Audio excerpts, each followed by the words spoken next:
name is Melanie Lawton, Community Rail Manager with Transport for Wales.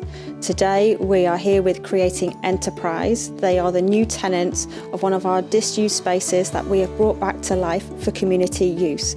This was one of our disused spaces here in Llandudno. It was bare brick walls. It was used as a storage facility for the station management team.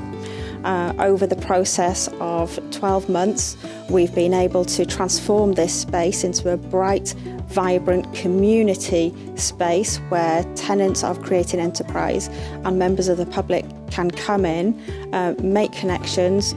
It helps to reduce social isolation, loneliness, brings people together.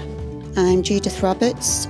I live in Llandudno, originally from the Wirral, and here I'm learning how to use tech, joining the digital age. I've been coming here for roughly a month now. They're very, very welcoming. No question is too ridiculous. We're making friends, we're all learning together in the group. If you want one-to-one support, that's also available.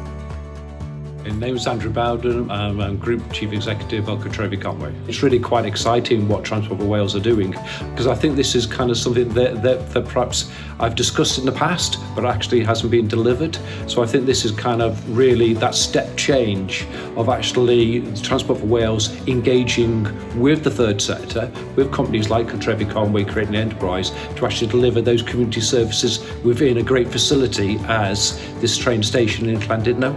Leslie Griffiths, Minister for Rural Affairs in North Wales and Trefnydd. It's a real pleasure to be here today to open the community hub at the Llandudno train station. It's a partnership working very much with Transport for Wales, with Cartrefi Conwy, who are managing the hub, and other partners as well. As a government, we've been very pleased to put forward £100,000 of funding, and it's been great to meet some of the beneficiaries.